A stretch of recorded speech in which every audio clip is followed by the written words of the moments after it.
जय हिंद। ये वीडियो आप विद्यापीठ कैंपस के YouTube चैनल पर देख रहे हैं। आज हम डिस्कस करने वाले हैं मॉक नंबर 5। तो मॉक नंबर 5 में जो पहला क्वेश्चन है वो कहता है यदि AQ minus BQ equal to 2349, A minus B equal to 9, तो A प्लस B का होल स्क्वायर माइनस AB की वैल्यू मान ज्ञात करें। देखिए ये क्वेश्चन अलजबरा का है और अलजबरा में AQ माइनस BQ का फार्मूला होता है, वो फार्मूला होता है A माइनस B। जब यहाँ माइनस हो तो सबसे पहले यहाँ माइनस लिखते हैं, तो A माइनस B और A square plus AB plus B square. अगर यहाँ माइनस हो तो यहाँ प्लस लगाते हैं और यहाँ माइनस लगाते हैं। तो ये चीज़ आप याद रखेंगे, जब यहाँ प्लस होगा तो यहाँ माइनस लगाएंगे। A minus B A square plus AB plus B square. जो मान निकालना है हमें, वो मान निकालना है A प्लस B का होल स्क्वायर माइनस AB। अब इसे हम ब्रेक करेंगे, तो ये ब्रेक करेंगे तो होगा A square plus B square plus 2AB minus AB। इसे फिर और शॉर्ट करेंगे तो A square plus B square plus AB। ये जो आया, और जो अभी हम AQ माइनस BQ का फार्मूला लिखे थे, वो AQ माइनस BQ के फार्मूला फिर से आपको हम लिख दे रहे हैं इधर, AQ minus BQ, A minus B into A square plus AB plus B square. देखिए तो ये और ये दोनों सेम है। हाँ, दोनों सेम है। अगर दोनों सेम है तो इसकी वैल्यू कितनी होगी? इसकी वैल्यू 9 दिया हुआ है, इसकी वैल्यू पूछा गया है, ये हमें नहीं पता है कि क्या होगा।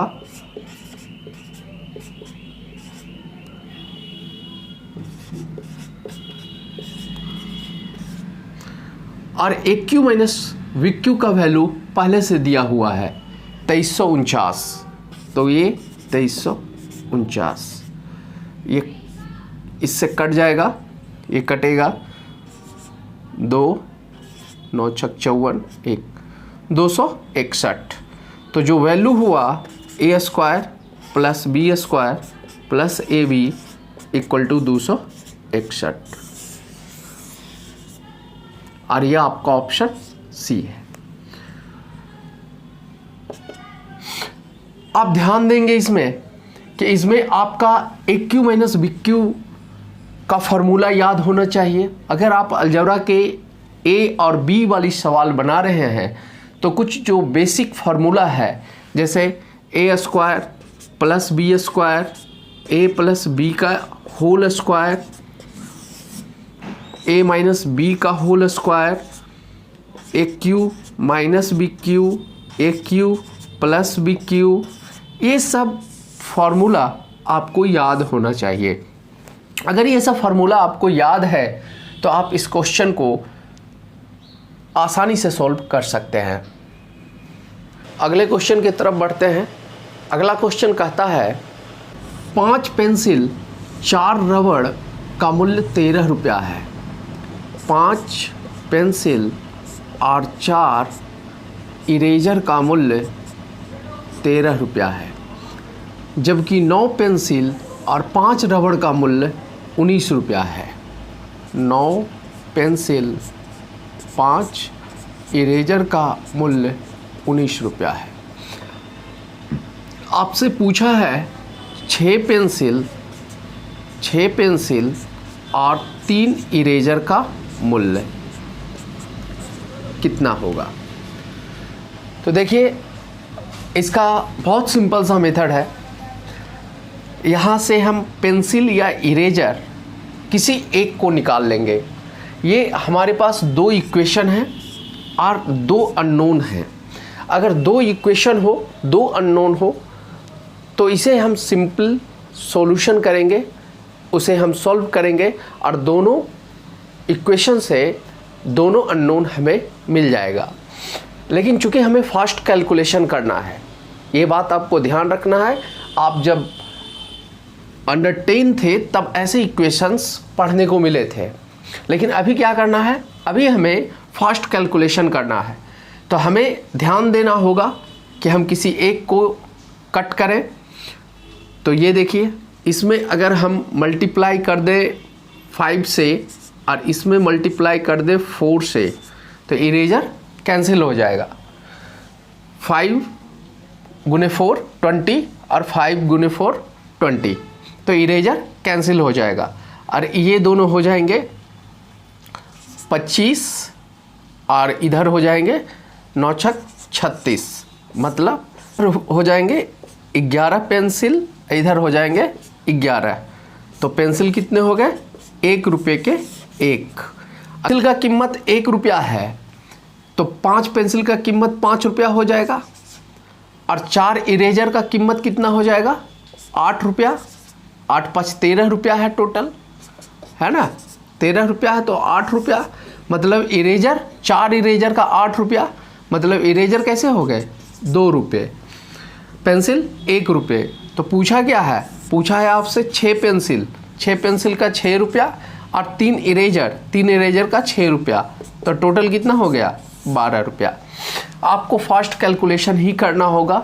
इसी तरह से अगर आप सॉल्यूशन इसे करने लगेंगे कि 2 इक्वेशन 2 अननोन है, तो फिर वो लंबा चला जाएगा, टाइम टेकन होगा। अगले क्वेश्चन की तरफ बढ़ते हैं। अगला क्वेश्चन कहता है, ए ने 48,000 रुपये लगाकर एक व्यापार शुरू किया।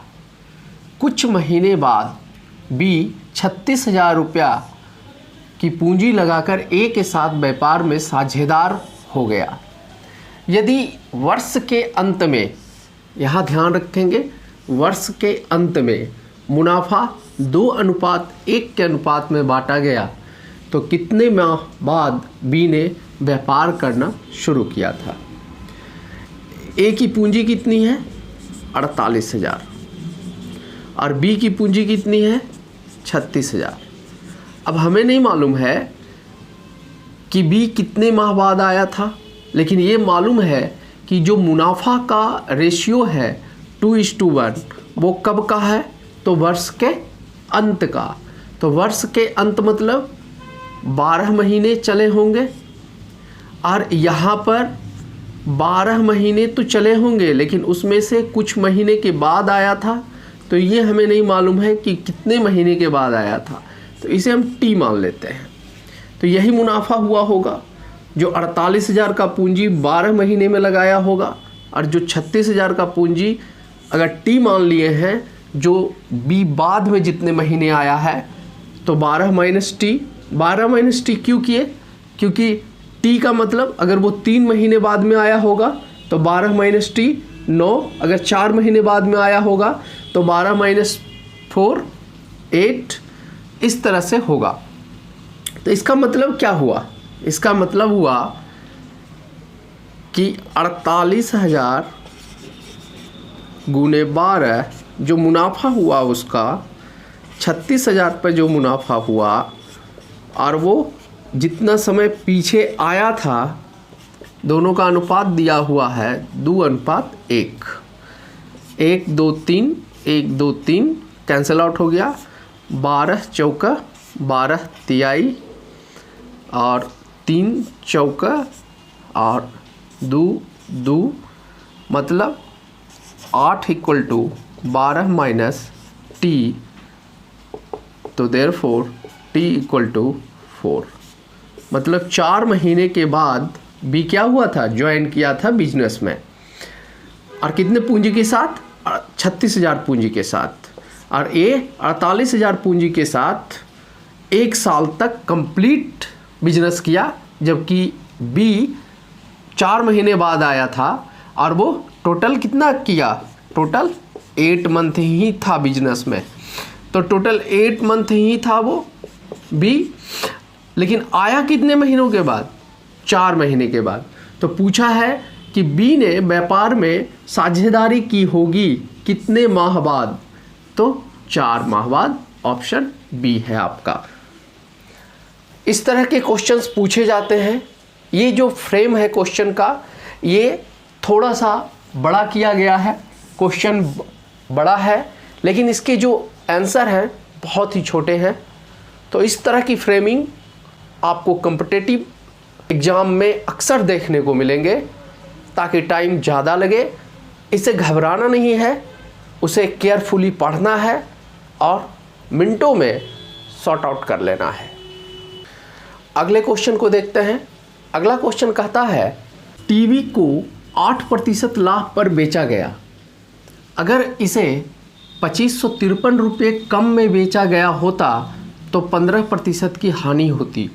तो 18% लाभ कमाने के लिए इस टीवी का विक्रय मूल्य ज्ञात करें। हम मान लेते हैं कि टीवी का जो सीपी है वो 100 रुपया है और इसे 8% के लाभ पर, मतलब 108 रुपया में बेचा गया। कह रहा है कि 15% की हानि होती अगर 2553 रुपया में बेचते, मतलब 15% की हानि मतलब 85 में बेचते। और ये दोनों का डिफरेंस 2553 रुपया है। चूँकि 108 रुपया में बेचे हैं तो 8% की लाभ हुई है, और अगर 15% की हानि होती अगर 2553 रुपया कम में बेचते, तो ये दोनों का जो डिफरेंस है उसे कैलकुलेट कर लेंगे। ये हो जाएगा 23। तो 23 किसके बराबर हो गया? 2553 के बराबर। तो एक किसके बराबर हो जाएगा? इसे डिवाइड करेंगे तो ये हो जाएगा 111। तो अब कह रहा है कि 18% का लाभ कमाने के लिए, तो 18% का लाभ का मतलब 118 रुपया में बेचेंगे तब होगा ना। तो 118 किसके बराबर हो जाएगा? 118 गुने 111। इसे कैलकुलेट कर लेते हैं।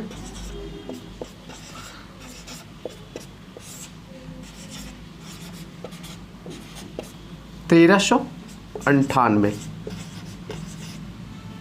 ये ऑप्शन नंबर बी आपका होगा। क्रयमूल्य विक्रयमूल्य लाभ हानि की जो भी क्वेश्चंस होंगे उसे आप ज़्यादातर ट्राई करेंगे कि 100 माने और 100 मान के इजी वे में आप बना लेंगे। यही टेक्निक है इसका बनाने का। अगर इसको बेसिक मेथड से बनाएंगे तो भी बनेगा, लेकिन अब मॉक टेस्ट 5 में हम लोग पहुंच गए हैं और मॉक टेस्ट 5 तक कुछ तो हम लोगों ने सीख लिया है। इसलिए अब बेसिक मेथड कम और जो स्पेशल एक्सप्लेनेशन है उसे हम ज़्यादा ट्राई करेंगे। अगले प्रश्न पर आते हैं। अगला प्रश्न कहता है सेंटीमीटर भुजा के एक वर्ग ए को 2 सेंटीमीटर भुजा के वर्ग बी से जोड़ा जाए। एक स्क्वायर है और एक दूसरा स्क्वायर है, दोनों कितना है? 2 सेंटीमीटर। तो स्क्वायर में क्या होता है? प्रत्येक भुजा बराबर, तो इसका भी प्रत्येक भुजा बराबर हो जाएगा। और दोनों को मिलाकर अगर बनाएंगे तो एक तीसरा चित्र बनेगा, और तीसरा चित्र भी क्या होगा? कुछ इस तरह का होगा, थोड़ा सा और कम। ये ए होगा, ये बी होगा, ये भी इसकी साइड्स यहाँ से लेकर यहाँ तक 2 और यहाँ से लेकर यहाँ तक 2। तो ऐसा तो होगा नहीं कि अगर इसका एरिया और इसका एरिया, दोनों का एरिया अगर हम कैलकुलेट कर लें और उसके बाद अगर जोड़े तो क्या एरिया चेंज हो जाएगा? नहीं होगा ना। इस चित्र का एरिया निकालें या इस चित्र का एरिया निकाल कर जोड़ें, दोनों तो एक ही होगा, एरिया तो बदलने वाला है नहीं। तो हम एरिया निकालेंगे तो स्क्वायर का एरिया क्या होता है? भुजा स्क्वायर। तो यहाँ 2 का स्क्वायर हो जाएगा और ये हो जाएगा 4, और यहाँ भी 2 का स्क्वायर हो जाएगा तो ये हो जाएगा 4। तो 4 कितना हो जाएगा? Total 8 centimetre square. ये ऑप्शन नंबर सी। अगले प्रश्न को देखते हैं। अगला प्रश्न कहता है ₹65 प्रति मीटर स्क्वायर की दर से किसी आयताकार कमरे की फर्श पर टाइल्स लगाने की लागत 9100 रुपया है। कमरे की लंबाई और चौड़ाई का अनुपात 7:5 है। कमरे की फर्श का परिमाप ज्ञात करें। देखिए, 1 मीटर स्क्वायर का कीमत कितना है? 65 रुपया। 65 रुपया में 1 मीटर स्क्वायर लगाया जाता है। इसी को उलट कर लिख लेते हैं कि 65 रुपया में कितना लगाया जाता है? 1 मीटर स्क्वायर। तो 91, तो 1 रुपया में कितना मीटर स्क्वायर लगेगा? 1/65 मीटर स्क्वायर फर्श पर टाइल्स लगेगा। तो 9100 रुपया में कितना लगेगा? तो 1/65 मल्टीप्लाई 9100, इसे अगर कैंसिल करेंगे तो 140 140 रुपया आएगा। 140 आएगा, मतलब 140 मीटर स्क्वायर फर्श पर क्या किया गया है? टाइल्स लगवाया गया है। पैसा कितना दिया गया था? 9100 रुपया। चूँकि ये रेक्टेंगल है, ये आयताकार है, तो आयताकार है तो जो एरिया होता है आयताकार का, आयत का, वो होता है L/B, मतलब कि यही L/B 144 मीटर स्क्वायर है। अब ऐसा हम क्यों कह रहे हैं? क्योंकि अगर फर्श पर टाइल्स लगवाते हैं तो फर्श के एरिया पर ही टाइल्स लगवाएंगे। तो जो टाइल्स लगवाएंगे वो फर्श पर लगवाएंगे, मतलब एरिया पर लगवाएंगे। और वो रूम कैसा है, वो कमरा कैसा है? तो वो है आयताकार, रेक्टेंगल शेप में है। तो L/B हमें मिल गया 140 मीटर स्क्वायर। अब कहता है कि L और B का रेशियो दिया हुआ है। आप L और B का रेशियो 7:5 है। अब 7:5 है तो इसमें हम मान लेते हैं कि x शामिल है। तो x शामिल है तो यहाँ से चलते हैं 7x × 5x = 140। अब x शामिल क्यों है? क्योंकि x क्या है? एक कांस्टेंट है। तो उस कांस्टेंट को लंबाई और चौड़ाई दोनों में हमें शामिल करना होता है जब हम रेशियो और प्रोपोर्शनल के क्वेश्चंस को देखते हैं। तो यहाँ से हो जाएगा आपका 35x² = 140 और ये कैंसिल आउट हो जाएगा 4। तो x = क्या हो गया? 2। अब x = 2 हो गया तो L कितना माने थे? L माने थे 7x, तो ये कितना हो गया? 14। और B कितना माने थे? 5x, तो ये कितना हो गया? 10। अब इसका जो परिमाप है, पेरीमीटर है, वो क्या होता है? 2 × L + B, तो 2 × 14 + 10 48, ये 24 हो जाएगा। 24 × 42 48, तो पेरीमीटर कितना हो गया? 48 मीटर। और यही आपसे पूछा है कि परिमाप उस आयताकार कमरे के फर्श का क्या होगा। तो ये कमरे के फर्श का पेरीमीटर कितना होगा? 48 मीटर। Option number 4। अगले क्वेश्चन की तरफ बढ़ते हैं। अगला क्वेश्चन कहता है, पिता की आयु उसके पुत्र की आयु से 3 गुना है। 8 वर्ष बाद पिता की उम्र उसके पुत्र की उम्र का 2.5 गुना हो जाएगी। तो 7 वर्ष के बाद पिता की उम्र और उसके पुत्र के उम्र का कितना गुना हो जाएगी? में अगर सन का उम्र x ईयर है तो फादर का उम्र कितना है? 3x। फिर कहता है 8 वर्ष बाद, तो x + 8 और इधर कितना है? 3x + 8, क्योंकि 8 साल के बाद की बात किया है तो दोनों में 8 साल ऐड कर दिए, क्योंकि दोनों का एज क्या होगा? 8 साल बढ़ जाएगा। तो कह रहा है कि कितना रह जाएगा? 2.5 गुना रह जाएगा। मतलब अगर बेटे के उम्र में 2.5 गुना से अगर हमने मल्टीप्लाई कर दिया तो पुत्र का उम्र और पिता का उम्र बराबर हो गया। अब इसे हम सॉल्व कर लेंगे। अगर इसको हम सॉल्व करेंगे तो यहाँ से हो जाएगा आपका 5x/2 + 20 = 3x + 8। इसको इधर करेंगे तो ये हो जाएगा 12 और ये हो जाएगा x/2। तो x = हो जाएगा 24, यानी कि ये 24 का होगा तो ये कितने का हो जाएंगे? 72 के हो जाएंगे। अब कह रहा है 7 साल के बाद, तो 7 साल के बाद तो 7 साल देखिए दोनों में 7-7 ईयर ऐड कर दीजिए, तो इसमें अगर 7 साल जोड़ेंगे तो ये 31 हो जाएगा और इसमें 7 साल जोड़ेंगे तो ये 79 हो जाएगा।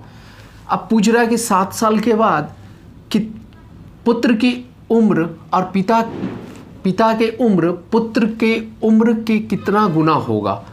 तो ये कितना है? 31। सन कितना है? 31 और फादर कितना है? 79। कब? 7 साल के बाद। तो जो पुत्र का उम्र है वो पिता के उम्र का कितना गुना होगा? तो ये 79/31 गुना होगा। ये आंसर आपका ए। अगले प्रश्न की तरफ बढ़ते हैं। अगला प्रश्न कहता है एक दूध वाला 30 लीटर और 70 लीटर 30 लीटर पानी और 70 लीटर दूध का मिश्रण करता है। इस मिश्रण का 1/4 हिस्सा बेचने पर वह उसमें जितना मिश्रण बेचता है उतना ही पानी बचे हुए मिश्रण में डाल देता है। अंतिम मिश्रण में पानी का दूध से कितना अनुपात होगा? देखिए वो करता क्या है दूध वाला कि पहले 30 लीटर वाटर लेता है और 70 लीटर मिल्क लेता है। इनका जो रेशियो होगा वो क्या होगा? 3:7। यही रेशियो होगा। टोटल दोनों को मिलाने के बाद वो मिश्रण कितना तैयार किया? 100 लीटर। उस 100 लीटर मिश्रण का 1/4 पार्ट क्या किया? बेच दिया। मतलब 25 लीटर वो क्या किया? बेच दिया। 25 लीटर बेच दिया तो अब उसके पास कितना बचा? 75 लीटर। अब 75 लीटर जो मिश्रण बचा है तो उसका जो अनुपात है वो वाटर और मिल्क का अनुपात कितना है? 3/7। मतलब कि इसमें 3 हिस्सा दूध वाटर का है और 7 हिस्सा मिल्क का है। तो अब इसे हम ब्रेक करेंगे। 75 गुने 3/10 और 75 गुने 7/10। यहाँ से आप करेंगे तो ये आ जाएगा 22.5 और ये हो जाएगा 7×7 = 49, 7×5 = 35, 52.5। मतलब कि 22.5 लीटर जो बचा है मिश्रण उसमें क्या है? वाटर और 52.5 लीटर क्या है? उसमें मिल्क है। अब कहता है कि जितना बेचा था 25 लीटर जो बेचा था उतना ही मिश्रण में पानी डाल दिया, तो पानी के तरफ 25 लीटर ऐड कर दिए, तो ये हो गया 47.5। अब देखिए पानी कितना हो गया? 47.5 और दूध कितना है? 52.5। कैंसिल आउट कीजिए, पॉइंट से पॉइंट कैंसिल आउट हो जाएगा क्योंकि राइट साइड से 1 डिजिट इधर भी है और 1 डिजिट इधर भी है। अब इसे 25 गुने 19 और 25 गुने 21, तो फाइनली आ गया क्या? 19/21 का अनुपात, जो कि हमारा ऑप्शन नंबर बी है। अगले प्रश्न की तरफ चलते हैं। अगला प्रश्न कहता है किसी भिन्न के अंश में 5 जोड़ा जाए तब उस भिन्न का मान 1 हो जाता है, और यदि उसके हर में 6 जोड़ा जाए तब उस भिन्न का मान 1/2 हो जाता है। तो भिन्न बताएं। तो मान लेते हैं कि वो भिन्न n/d है। न्यूमरेटर बाय डिनोमिनेटर है। अगर उसके न्यूमरेटर में अंश में 1 जोड़ा जाता है तो ये भिन्न 1 हो जाता है। इसके अंश में 5 जोड़ा जाता है तब ये भिन्न 1 हो जाता है। और दूसरी तरफ कहता है कि इसके हर में 6 जोड़ा जाता है, इसके हर में 6 जोड़ा जाता है तो ये भिन्न 1/2 हो जाता है। दोनों तरफ सोल्व करते हैं, देखते हैं क्या होता है। यहाँ पर n + 5 = d, यहाँ पर 2n = d + 6। यहाँ से अगर हम n निकाल लें तो d/2 + 3 हो जाएगा, और यहाँ पुट कर दे n की वैल्यू तो क्या हो जाएगा, d/2 + 3 + 5 = d। इस वैल्यू को मैं यहाँ पुट किया हूँ। यहाँ से देखेंगे तो ये कितना हो जाएगा, 8। इसको इस साइड ले जाएंगे d - d/2 तो ये d/2 हो जाएगा। तो d = 16, d = 16 आ गया तो यहाँ n में पुट करेंगे तो 16/2 + 3 मतलब 11। तो n आपका 11 और d आपका 16, तो जो भिन्न है न्यूमरेटर बाय डिनोमिनेटर वो आ जाएगा 11/16। Option number C 11/16।